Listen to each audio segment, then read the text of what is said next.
in southern Mexico, there were magic mushrooms. And I thought, if we can get to southern Mexico and try those mushrooms, maybe those would help Ron and I understand who we were even better, and maybe understand who God was better. I went to the University of Buffalo, and when I was at Buffalo, that was a time in my life when I was particularly really searching for God. There was just this deep longing in my soul of wanting that there was more to life, that what I had experienced growing up in my Jewish faith served a purpose and was good, but I just felt that there was so much more there, so much more that I wanted to know about God and myself and life. So when I was at Buffalo, I was experimenting in drugs, and I read a lot of books, primarily Eastern books, all with the purpose, all with of trying to understand and find God. And then I realized maybe if I left the city and moved out to the country, maybe a place that was very remote, that maybe I could find God in a more intimate way there. So we decided that we were going to raise tomatoes, and we found 20 acres of land, Ron and I, in southern Oregon. And it was beautiful, a creek and a log house. And it was there we thought we would put the greenhouse and start this little tomato business. What happened was, when we got there and we had our dream realized, I began to see that this was not satisfying, that I was more depressed, more discouraged than ever before in my life. Now we come up with another idea. We decided we were going to hitchhike down to Mexico, and we did. Almost every ride, they were talking to us about the Bible, about Jesus. I couldn't relate at all. I mean, it just didn't make any sense to me. I was Jewish. Just when we were about to go up to the mountain to get these mushrooms, we find out that they were busting all these long hairs from America, and they said, don't go up the mountain because you'll wind up in jail in Mexico. So on our way back from Mexico, because that trip was a total disaster, we stopped in San Francisco. Ron had introduced me to a girl, Deborah, so we spent a whole weekend together at his brother's place. And we spent hours and hours together that weekend talking and just sharing with each other. At the end of that weekend, I was in love with her. I asked her to marry me.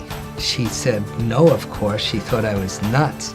But something happened in my heart that weekend. Something shifted in me, and I was in love.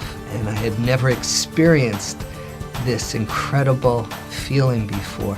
I wanted to give something back to God. I didn't know how, but someone had given me a Bible several months earlier, and I thought, all right, I'm going to read the Bible. And of course, I was familiar with the Old Testament, and I started reading the Old Testament. And in college, I couldn't relate, but now the Bible was coming alive. Anything that I read, Genesis, Exodus, Psalms, anything, it just was so meaningful to me, and I just felt so close to God. And then I get to the New Testament. Now, being raised Jewish, I knew nothing about the New Testament or Jesus. Some of the things he said really disturbed me. He said, I am the way, the truth, and the life, and no man can come to the Father but through me. And I said, how could this be? And he said, the Father and I are one. And I said, but there's only one God. Jesus may be a great man, but... And I was so confused. I wasn't sharing this with anyone. Ron and I had a close relationship, but I just felt that I couldn't talk to him about these particular things. And then one night, I was standing under the stars near our little cabin, and I said, God, if you and Jesus are the same, you got to show me that this is the right thing to do, because I was really scared. Something happened in my heart that night. The next morning, I shared with Ron what had happened that night before, and he had tears in his eyes, and he said, when we were hitchhiking down to Mexico and we were getting picked up, I started reading the Bible. And I started also to talk to God, and I also believed in Jesus. But I didn't share this with you, Mike, because I was afraid. And here we are, that next day, just embracing each other and crying and sharing with each other how God had met us and how we both asked Jesus to come into our life. And we couldn't believe it. We went to this church. It was life-changing for us.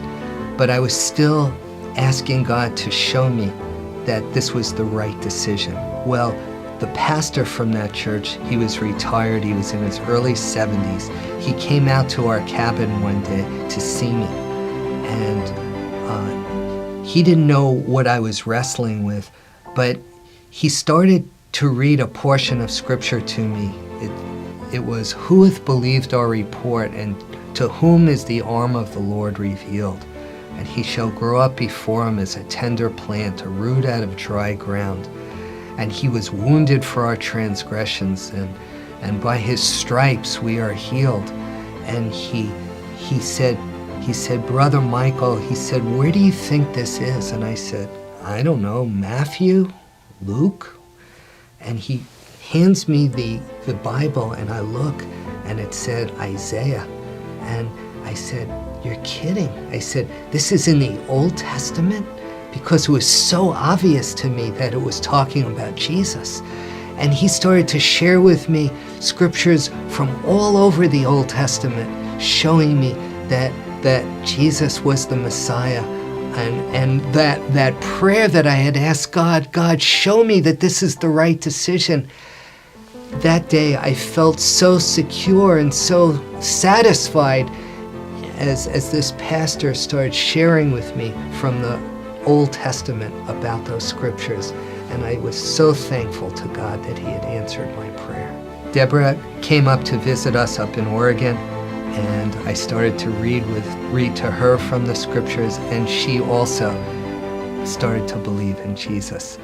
And a few months later, we got married. She's still my best friend to this day. We have an amazing, amazing marriage. My friend Ron, instead of the tomatoes, we decided to start a little business together, so we started a light bulb business. And I guess I took the Lord literally when he said, "Be ye lights of the world," and we went into the lighting business. And that little tiny seed has grown into one of the largest lighting companies in the United States. And when we went back to share with our family, my mom and my dad and my brother have also come to believe in Jesus, and that is tremendous.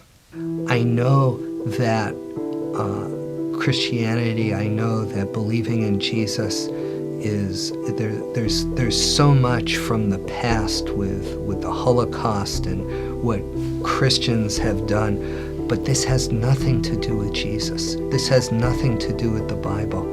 And the Messiah that was prophesied long time ago, I just would encourage you and challenge you like I did to search and ask and read the scriptures for yourself, with just asking God with an open heart and an open mind, could Jesus really be the Messiah?